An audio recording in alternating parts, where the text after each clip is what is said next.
मुझे लगता है कि आप में से कई लोगों को आरएनए का कॉन्सेप्ट क्लियर नहीं है, क्योंकि स्कूल में बहुत ही कम ऐसे टीचर हैं जो आपको आपका कॉन्सेप्ट क्लियर करवा सकें। स्कूल एक व्यवसाय की तरह है, ना कि आपको एजुकेट करने के लिए। लेकिन कोई बात नहीं, आज आपको हम आरएनए के बारे में एक साधारण सा ओवरव्यू तो दे ही देंगे, जिससे आपको इसको समझने में कभी दिक्कत नहीं होगी। देखिए, आरएनए का निर्माण डीएनए के ट्रांसक्रिप्शन के प्रोसेस के थ्रू होता है। ये ट्रांसक्रिप्शन प्रोसेस होता क्या है, पहले हमें ये जानना पड़ेगा। देखिए, हमारे सेल के न्यूक्लियस के अंदर डीएनए पाया जाता है, डीऑक्सीराइबोज न्यूक्लिक एसिड। इस डीएनए में डीऑक्सीराइबोज नाम का शुगर होता है, इसलिए इसे डीएनए कहते हैं। आरएनए का फुल फॉर्म होता है राइबोज न्यूक्लिक एसिड, इसमें राइबोज नाम का शुगर होता है। देखिए, जब हम अपने न्यूक्लियस के अंदर जाएंगे तो हमें अपना डीएनए मिलेगा। ये बात मैंने आपको कई बार बताया है। देखिए, होता यह है कि जब हमारे डीएनए पर मौजूद कुछ स्पेसिफिक जीन एक्टिव हो जाते हैं, तो इन्हीं एक्टिव जीन के ऊपर आरएनए पॉलीमरेज नाम का एक एंजाइम आकर अटैच हो जाता है और डीएनए के ऊपर ये एंजाइम मूव करने लगते हैं। जैसे ही ये आरएनए पॉलीमरेज डीएनए के ऊपर आया, ये डीएनए को अनवाइंड करके डीएनए के फ्री बेसिस को रीड करते हुए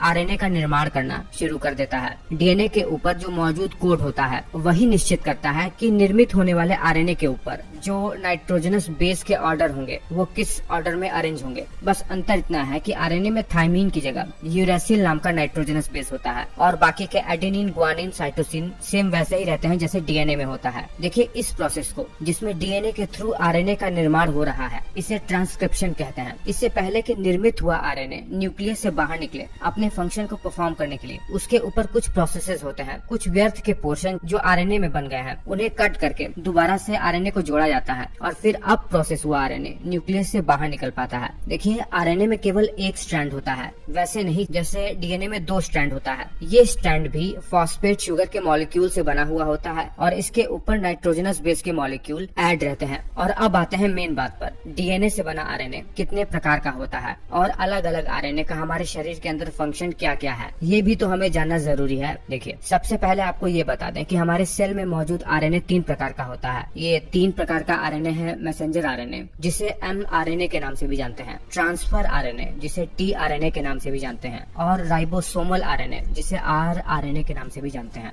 देखिए, मैसेंजर आरएनए ये न्यूक्लियस के अंदर ही मौजूद डीएनए के एक स्पेशल सीक्वेंस से बनता है, जो कि डीएनए पर एक स्पेशल जीन है। डीएनए से ट्रांसक्रिप्शन प्रोसेस के बाद इसका प्रोसेसिंग होता है और प्रोसेसिंग के बाद ये एमआरएनए न्यूक्लियस से बाहर निकलता है। ठीक उसी तरह न्यूक्लियस में ही मौजूद डीएनए में मौजूद एक स्पेशल किस्म का जीन सीक्वेंसिंग होता है, जो कि ट्रांसक्रिप्शन प्रोसेस से ट्रांसफर आरएनए का निर्माण करता है, टीआरएनए। और ये टीआरएनए अन्य आरएनए से स्ट्रक्चर में बहुत अलग होता है। इनमें प्रोसेस के बाद इनका स्ट्रक्चर पूरी तरीके से बदल जाता है और ये भी साइटोप्लाज्म में आकर फंक्शन करते हैं। उसी तरह सेल के न्यूक्लियस के अंदर एक विशेष प्रकार की संरचना होती है जिसे न्यूक्लियोलस कहते हैं। इसमें भी डीएनए जो कि क्रोमेटिन के रूप में न्यूक्लियस के अंदर रहता है, इस न्यूक्लियस के अंदर ही बहुत ही डेंस क्रोमेटिन का एक नेटवर्क बना लेता है जिसे न्यूक्लियोलस कहा जाता है। इसमें पाए जाने वाला डीएनए बहुत ही स्पेशल किस्म का होता है जिसे राइबोसोमल डीएनए कहते हैं। ये राइबोसोमल डीएनए एक स्पेशल किस्म के जीन सीक्वेंसेस से बना हुआ होता है, जो कि ट्रांसक्रिप्शन प्रोसेस के थ्रू राइबोसोमल आरएनए का निर्माण करता है। यही राइबोसोमल आरएनए प्रोटीन के साथ मिलकर राइबोसोम का निर्माण करते हैं,